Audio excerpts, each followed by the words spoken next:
Shalom, shalom, shalom à tous pour notre programme dominical, voilà, notre Game of God, sans y prendre garde. Aujourd'hui, nous sommes à notre 10e numéro, petit à petit, donc voilà, on avance. Et je rends grâce à Dieu pour chacun d'entre vous, je rends grâce à Dieu pour le temps que vous donnez à ce moment. Et j'ose croire que aujourd'hui encore, cette parole sera source d'édification pour chacun d'entre vous. Et je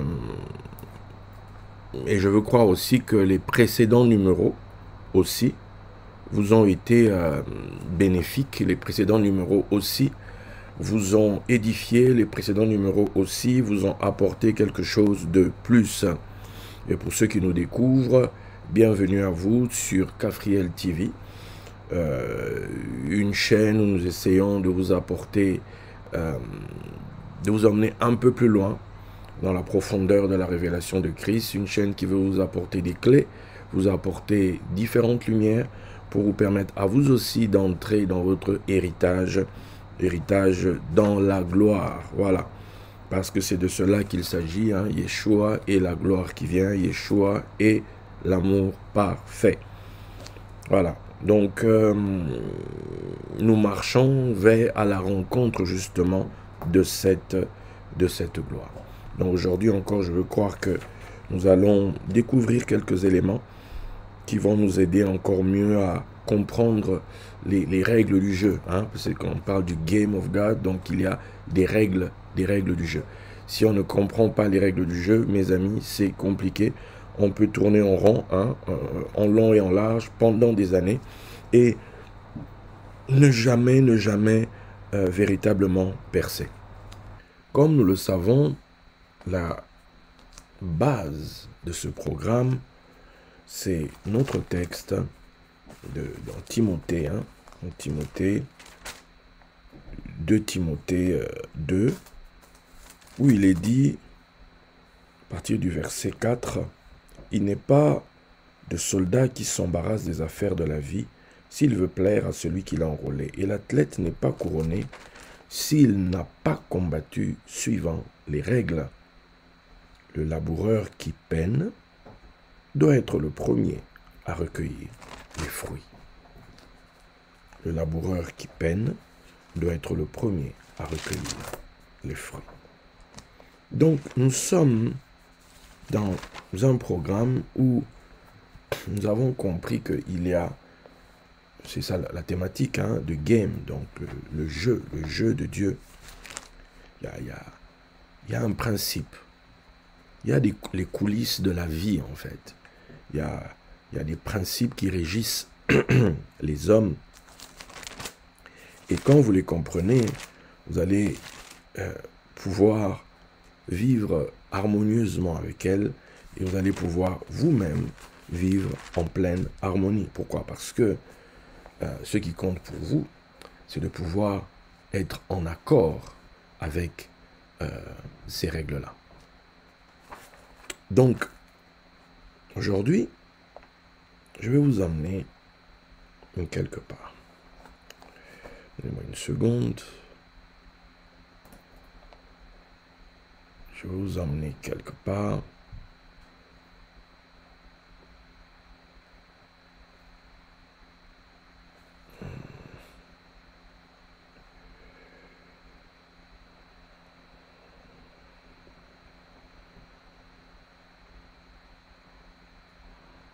Petite seconde.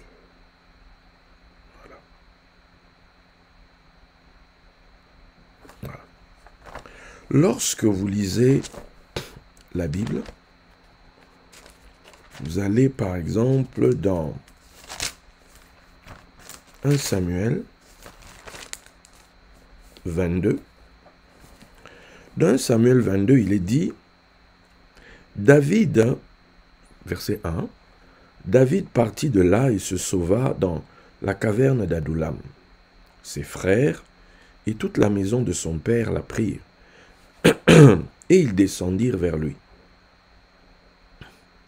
Tous ceux qui se trouvaient dans la détresse qui avaient des créanciers ou qui étaient mécontents se rassemblèrent auprès de lui, et il devint leur chef.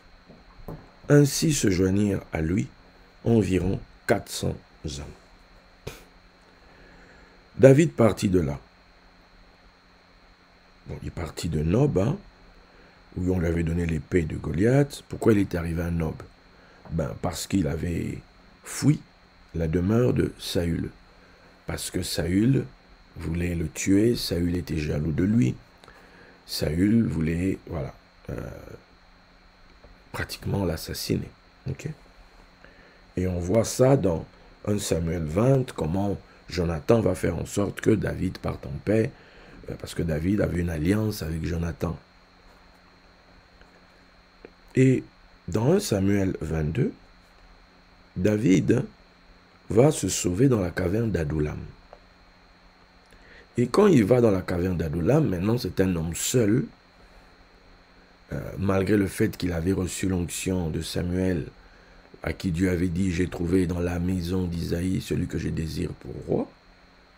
C'est justement cette onction-là qui a créé des problèmes, des clashs avec Saül. Donc il fuit et il va, il faut savoir que chez Saül, il était chef de 1000, etc. Bon. Donc, il va se retrouver que je raconte pas, je vérifie bien ce que je viens de vous dire là comme info. Saül a fait de lui chef de quoi?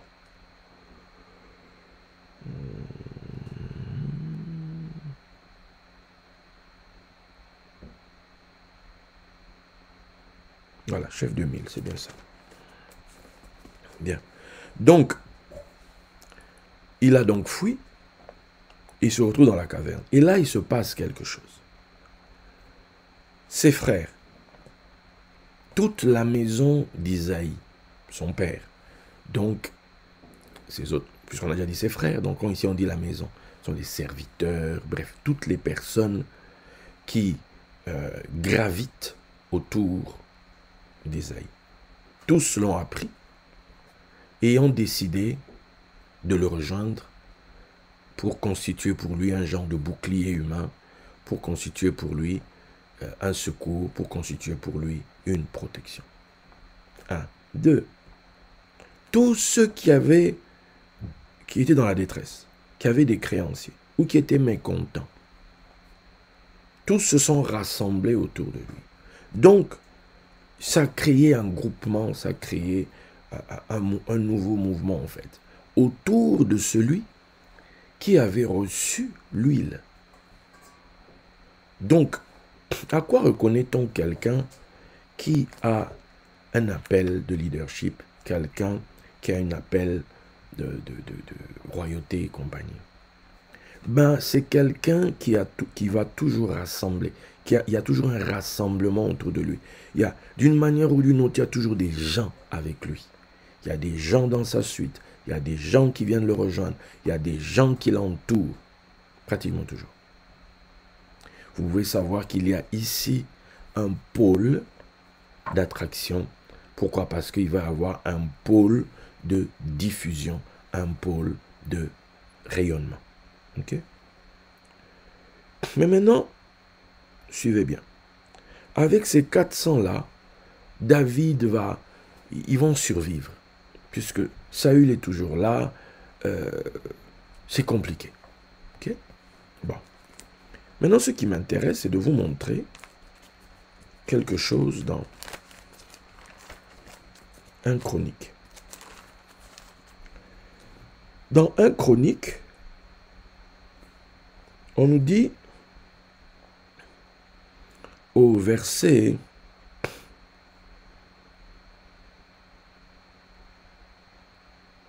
1 Chronique 11,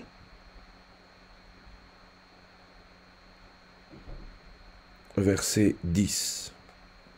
On dit là-bas, « Voici les chefs des vaillants hommes qui étaient au service de David et qui l'aidèrent avec tout Israël à assurer sa domination, afin de l'établir roi, selon la parole de l'Éternel, au sujet d'Israël.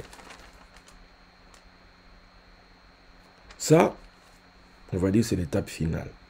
Mais dans 1 Chronique 12, verset 23, là-bas on dit, voici le nombre des hommes armés pour la guerre qui se rendirent auprès de David à Hébron afin de lui transférer la royauté de Saül selon l'ordre de l'Éternel. Ça, c'est l'étape avant ce que je viens de vous lire. Mais, allons maintenant dans 1 Chronique 12, verset 1. Voici ceux qui se rendirent auprès de David à Tsiklag, lorsqu'il était encore éloigné de la présence de Saül, fils de Kis. Ils faisaient partie des vaillants hommes qui lui prêtèrent leur secours pendant la guerre. Et là, on cite, c'était des archers, lançant des pierres de la main droite et de la main gauche, et tirant des flèches avec leur arc. Ok? Ils étaient de Benjamin. Quand tu descends plus bas, verset 8, parmi les Gadites, des hommes vaillants partirent pour se rendre auprès de David dans la forteresse du désert. Des soldats exercés à la guerre, armés du bouclier de la lance, semblables à des lions, et aussi promptes que des gazelles sur les montagnes. Verset 14. C'étaient des fils de Gad, chefs de l'armée. Un seul, le plus petit, pouvait s'attaquer à 100 hommes, et le plus grand à 1000. Voilà ceux qui passèrent le Jourdain au premier mois, lorsqu'il débordait sur toutes ses rives, et qui mirent en fuite tous les habitants des vallées, à l'Orient et à l'Occident. Excusez-moi.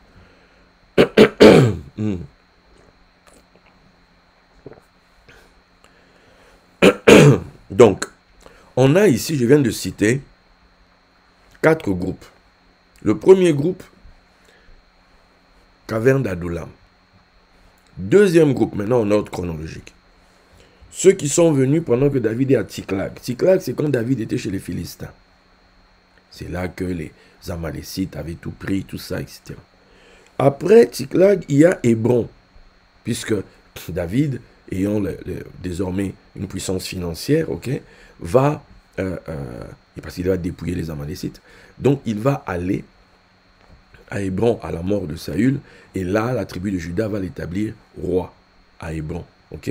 Donc à Hébron, on nous dit qu'encore un autre groupe va venir. Verset 38, qu'est-ce qu'on dit d'eux? Tous ces hommes, gens de guerre, prêts à combattre, arrivèrent à Hébron en sincérité de cœur pour établir David roi sur tout Israël. Après, on a le quatrième groupe, celui-là de 1 Chronique 11, verset 10. Voici les chefs des vaillants hommes qui étaient au service de David et qui l'aidèrent avec tout Israël à assurer sa domination afin de l'établir roi selon la parole de l'Éternel au sujet d'Israël. Ok? Bien. Vous voyez ici qu'il y a, je viens de citer 4 groupes. Pardon. David est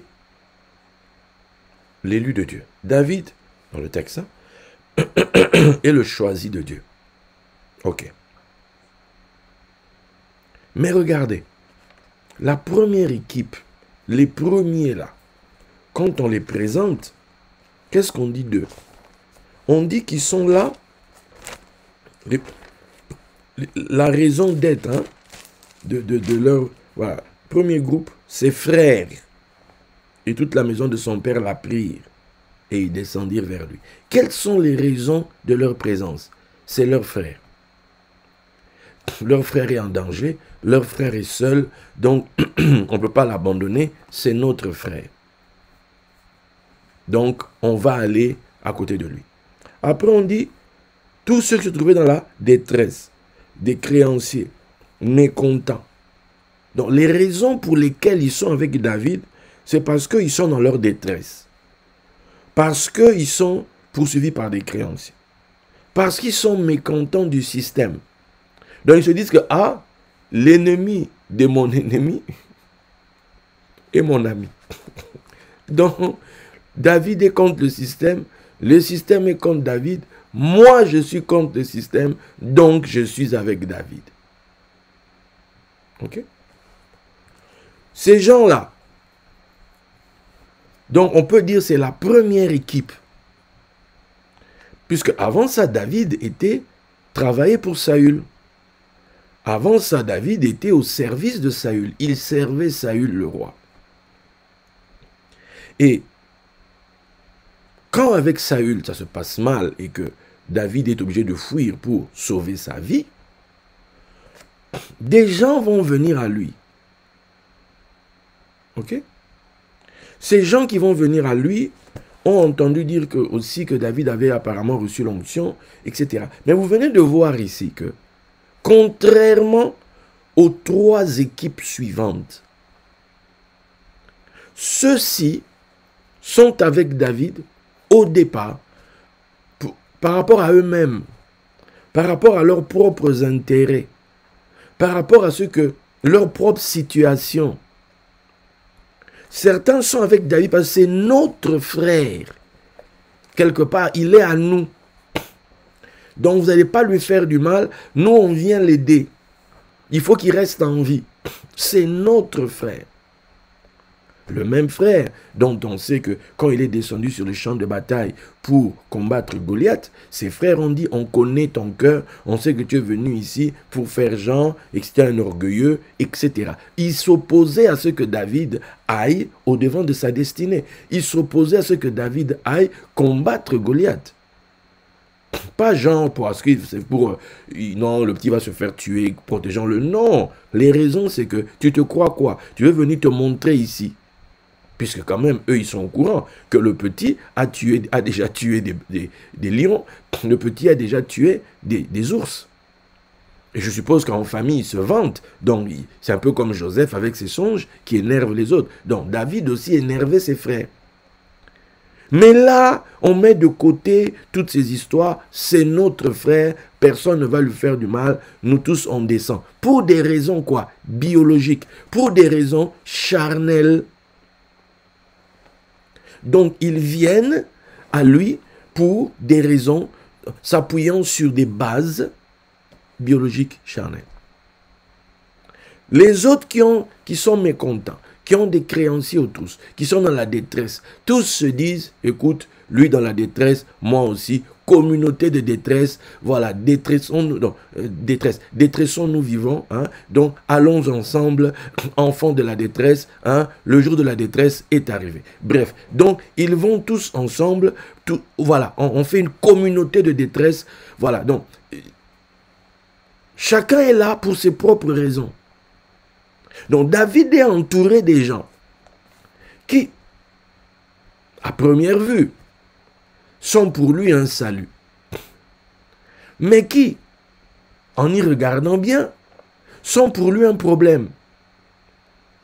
Parce que ce sont eux, quand David se retrouve dans la caverne où il y a Saül, ce sont eux qui le poussent. Tue-le. Aujourd'hui, Dieu te livre ton ennemi. Tue-le.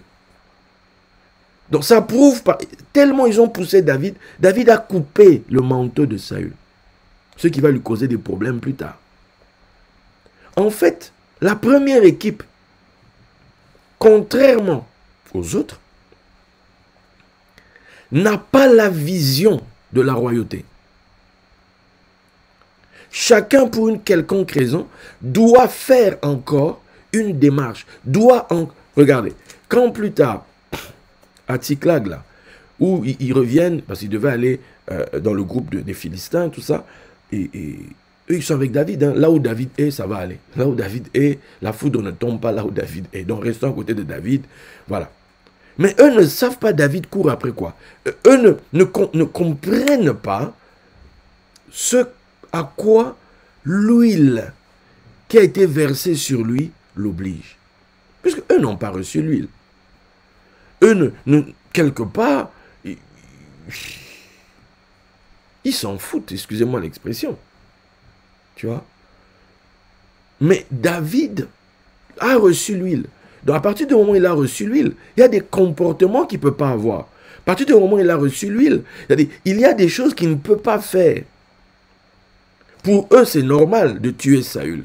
Mais David, qui doit devenir roi à la place de Saül, sait que lui ne peut pas tuer Saül. S'il tue Saül, il tue sa propre royauté. S'il tue Saül, il se crée lui-même des problèmes. Parce c'est un autre régime. qui le régit. Il a reçu l'huile. Il est dans la communauté des oints. Il n'est peut-être pas encore le oint pleinement manifesté, mais il est le oint qui doit entrer dans sa royauté. Donc, il ne peut pas faire du tort à ceux qui sont déjà dans l'exercice de leur royauté. Il ne peut pas aller à l'encontre des règles. Mais les autres là, qui sont autour de lui, qui sont là chacun pour ses propres raisons, chacun avec ses propres raisons pourquoi il est là. Ils n'ont pas dans l'esprit la royauté. Ils n'ont pas dans l'esprit la vision de la royauté que David doit devenir roi. Donc quand ils reviennent de Tsiklag, ils disent quoi? On va tuer David. C'est à cause de lui on souffre ici. C'est à cause de lui aujourd'hui que c'est lui qui nous a emmenés ici chez les Philistins. C'est à cause de lui que les Amalécites nous ont tout pris. C'est à cause de lui. Donc on va tuer David. Ils se sont mis à parler de tuer David. Est-ce que vous vous rendez compte? Le même David qu'ils sont venus rejoindre à Adullam. Tellement la souffrance était à son comble, quelqu'un a sorti l'idée, tout ça c'est la faute de David. Tuer David. Oh. En fait, vous ne savez pas pourquoi vous êtes venu à David. Vous ne savez pas pourquoi vous vous êtes rapproché de lui. Peut-être qu'au départ, la raison première, c'était parce que la détresse, vaut mieux être en groupe là-bas, ça va nous sauver, etc., etc. Au départ, c'était pour vos propres raisons. Au départ, c'était pour votre propre intérêt. Mais vous n'avez pas compris que, à un moment donné, il faut que ça shift. À un moment donné, il faut que ça change. Vous voyez des gens qu'on a présentés, qui sont à côté de David. Voilà, pour la postérité, c'est quoi? Ils sont là parce que ce sont ses frères. Ils sont là parce que la détresse. Ils sont là parce qu'ils sont mécontents. Ils sont là parce qu'ils sont poursuivis par des créanciers. Voilà le CV des gars autour de David. Donc, quand on dit David, 400 gars l'entouraient. On ne dit même pas 400 militaires. On ne dit pas 400 soldats, non. On dit c'est des gars, parce qu'ils ont des problèmes, ils sont là. Mais, les trois équipes suivantes, quand on les présente, on montre leur particularité. On dit que ce sont des vaillants hommes. Ce sont des archers, ce sont des experts. On présente leur expertise. On dit que ces gars sont capables de ceci. On dit que ces gars... Pourquoi? Parce que les rois, quand tu vas devenir roi, c'est pour faire la guerre. Quand tu vas devenir roi, c'est pour agir sur le terrain. Mais sur le terrain, tu n'as pas besoin de quelqu'un parce que c'est ton frère. Tu n'as pas besoin de quelqu'un parce qu'il dit non, moi j'ai des problèmes, donc je suis ici. Non, il va être un problème pour toi sur le champ de bataille. Non, je suis là parce que je suis mécontent. Mais quitte-la, parce que tu es mécontent. Non, sur le champ de bataille, non, tu vas être un danger pour les autres. Donc, il y a eu différentes... Vous allez voir maintenant que les gens qui viennent à David, viennent à lui, ils lui prêtent le secours, leur secours. Et David va faire d'eux des chefs. Il va les établir. Parmi les gars du début là, la maison d'Isaïe, tout ça. Parmi eux, il y a Joab. Les fils, Joab, Abishai, tout ça. Les fils de Sérouya. Sérouya, c'est la sœur de David, dans le texte. Donc, ce sont des neveux de David. Donc, ils sont là en tant que famille. Lisez, vous allez voir, ils ont mené la vie dure à David. Ils ont mené la vie dure à David. À tel point que quand David doit mourir, il laisse des ordres clairs concernant Joab à Salomon. Écoute, ce gars ne peut pas descendre sous la terre comme ça. Tu t'arranges. Il faut qu'il paye ce qu'il m'a fait. Pourquoi? Parce que ces gars, pour eux, David, c'était leur oncle. C'était leur oncle.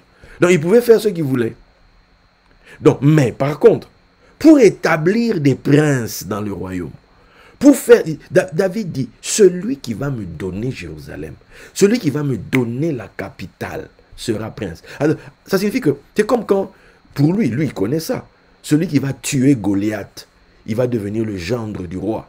Sa famille sera libérée des impôts. Il sera couvert de richesses. Donc lui-même, il dit aussi, celui qui me donnera Jérusalem sera prince. C'est là que Joab, le neveu, s'est distingué. Il a montré ses capacités militaires. Et c'est à cause de ça on l'a fait prince. Et il est devenu le chef, le général de toute l'armée d'Israël. Pas parce qu'il était frère, mais parce que il est entré dans le système du roi. Il a compris le roi. Et il a fait avancer le royaume. L'onction qui est sur David est une onction qui lui dit tu vas être roi. Le futur roi c'est toi. La royauté va sortir d'ici. Mais le roi ne fonctionne pas seul. Le roi, il faut qu'il y ait des gens autour de lui. Et à côté du roi, Proverbe nous dit que les hommes habiles, tu vas les trouver auprès des rois. Les hommes experts. Le roi veut des experts.